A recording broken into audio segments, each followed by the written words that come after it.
Hey guys, Editing Sydney here, and just as a warning, this video is going to be in at least 2 parts, and that is just because it has taken a lot of time and effort to make sure that this project comes out nicely. I have a ton of footage, and just the skirt took a lot of mental load from me. So, obviously, this part is just going to be the skirt. I will catch up again in part 2 with the jacket and maybe the accessory that I'm trying. I'm not entirely sure how many parts this is going to be, but it's a minimum going to be 2. So, with all that being said, I hope you enjoyed this video, and I hope you flock and squawk again with me sometime to maybe check out that next video. Hi, I'm Sydney, and welcome back to my Flock and Squawk, and today is a very special day because I am finally starting on my Lois Lane cosplay. So I picked a pattern from 1935, which is a woman's two-piece suit, so it's got the skirt and it's got the jacket, and I purchased it off of Etsy.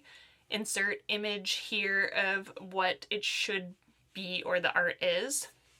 And I picked it particularly to look like the animated cartoon version of Lois Lane. Is it Fletcher? The Fletcher animated one?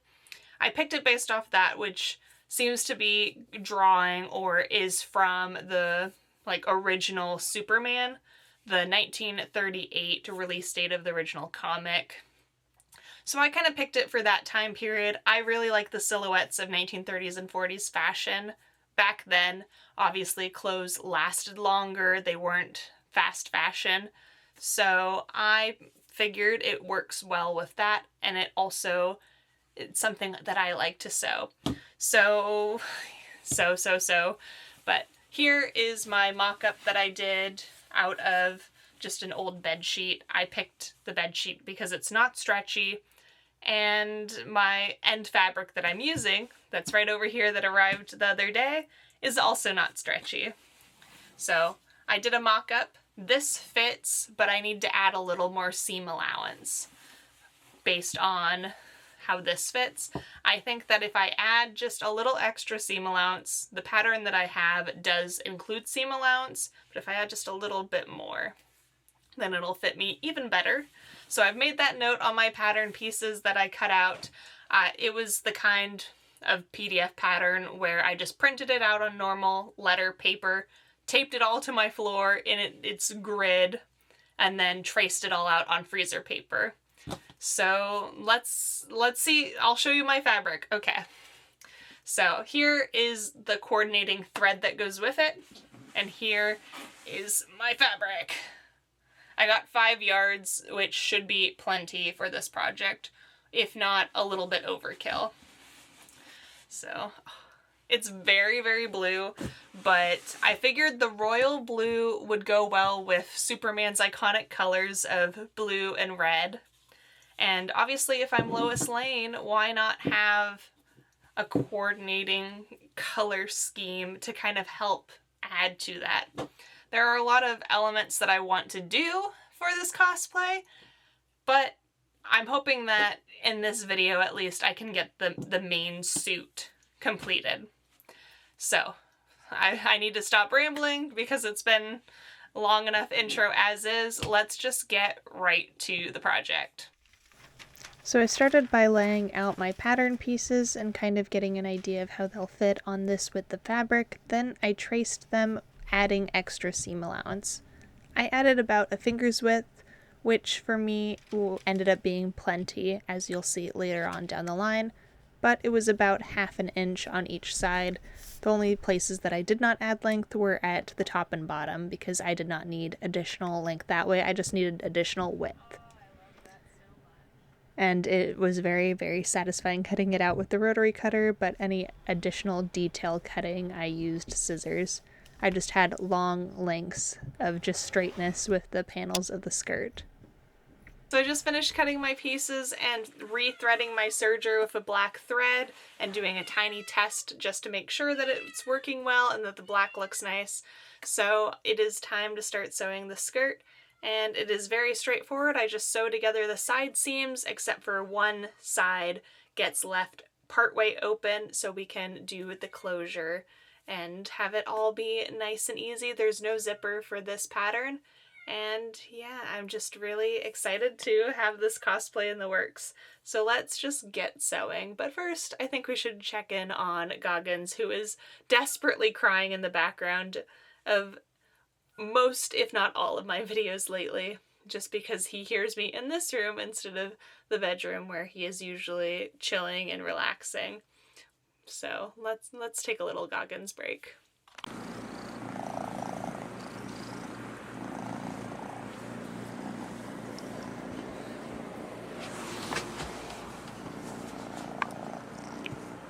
Like my mock-up, I just went ahead and serged all of my seams together. You might notice here that I have some safety pins labeling my pieces.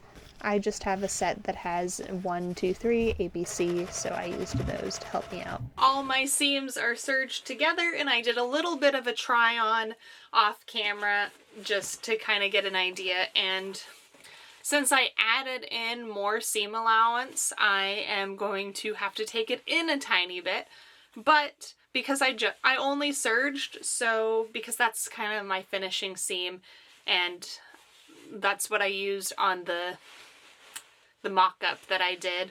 The toile is what some people call it. And so I'm going to just use my normal straight stitch on my sewing machine to take in these seams. So they're all going to be finished. They're all going to be looking great. And I have the one cone of the blue thread that perfectly matches this. So I'm going to use that in my machine. So if any of these seams pull a little bit, it's going to blend in very perfectly. And then if I take in too much on that, with that seam allowance, then it's way easier to seam rip just the single stitching and adjust that a little bit. But I think because I added in on each piece, I can just take in a bit more on each and it'll all be good. And then I will measure for the waistband. Since I am adjusting the dimensions of the pattern, I just cut a strip that was the same width as the original pattern's waistband, if that makes sense. And then I will adjust to that. But all the seams are sewn, and as you saw, I still serged this edge that is open for the side closure. But yep, I'm going to sew seams now.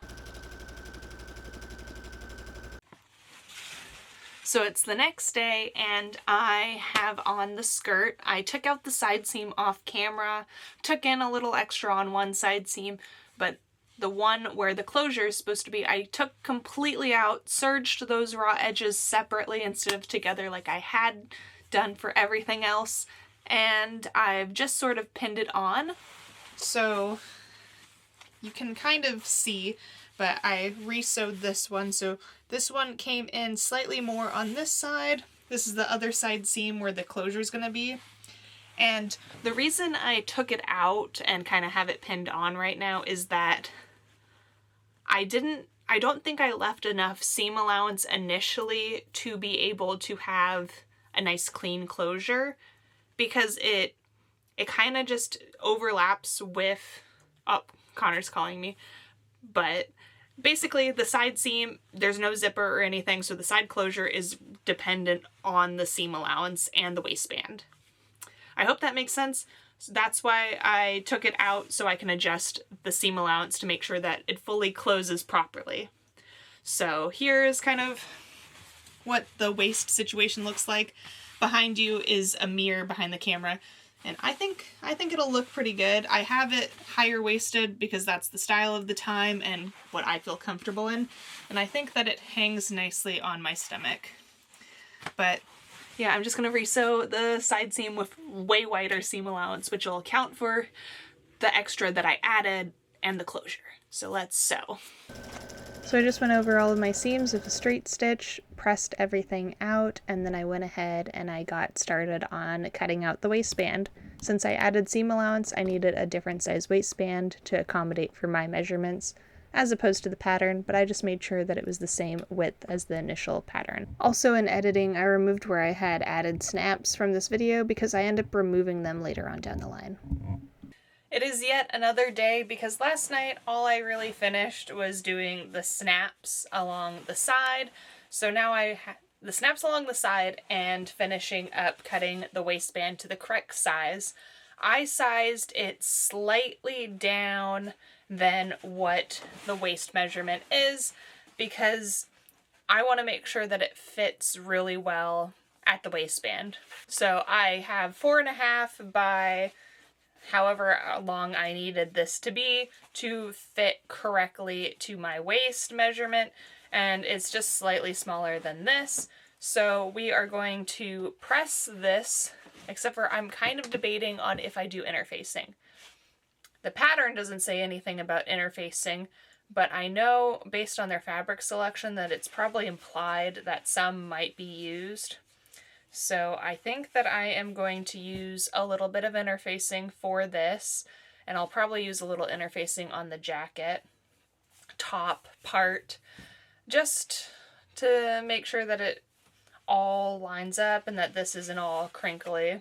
This is a sturdier fabric, but just a little extra stability never hurts when it's kind of a key element. So I'm gonna find some interfacing somewhere in my craft room. I have a feeling that I'll have to excavate out sort of the closet area a bit, but interfacing, fold it and press it and do all of that and then attach it here. And I have these slide dress clips that I actually got for my Sailor Moon cosplay a couple years ago, but essentially you just have the little bar and then the hook that slides over, yeah, slides around it so that way it holds your skirt together, and you'll get a better view of that when I actually am putting it on. So let's just kind of get right into it. I have had a snack, I've gone to the bathroom, I am ready to craft. I'm sad about having to excavate to find interfacing, but that's beside the point. So let's just dive right in, and I need to stop rambling. I'm really good at rambling, so.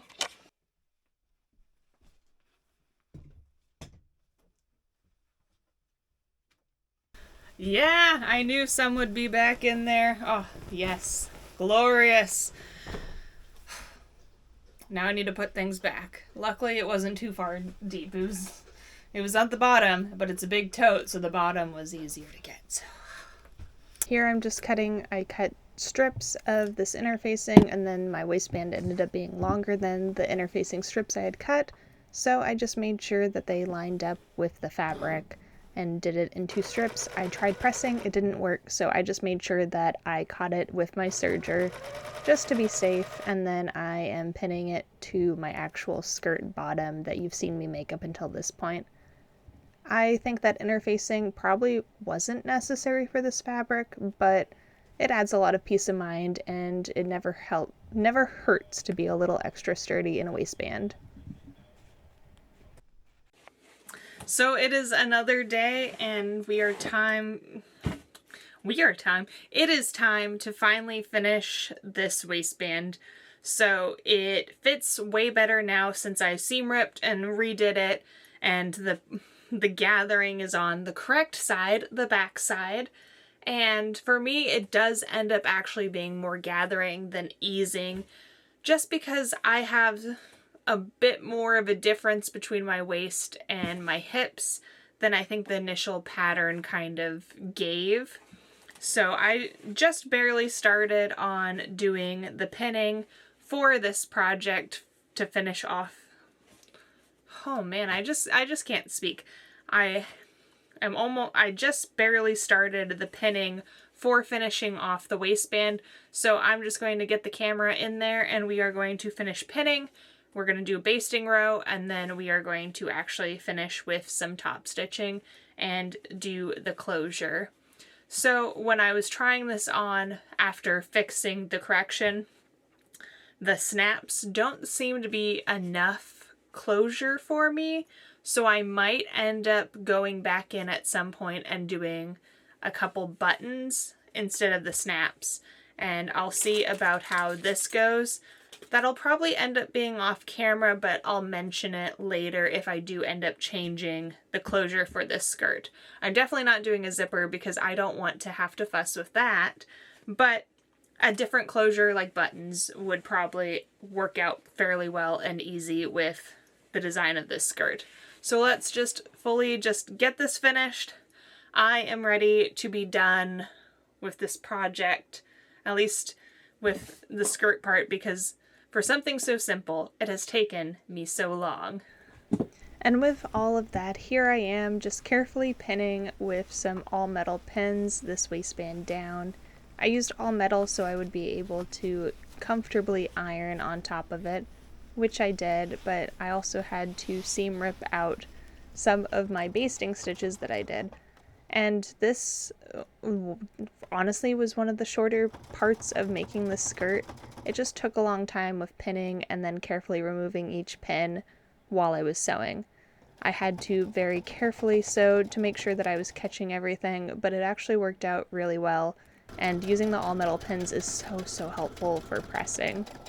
But then I did a little extra top stitching along the very top of this skirt. So with all that being said, you're caught up to editing Sydney here, and I hope you enjoyed this video. If you watched this far, I hope you like, comment, subscribe, and just sort of let me know your thoughts and feelings about this cosplay so far.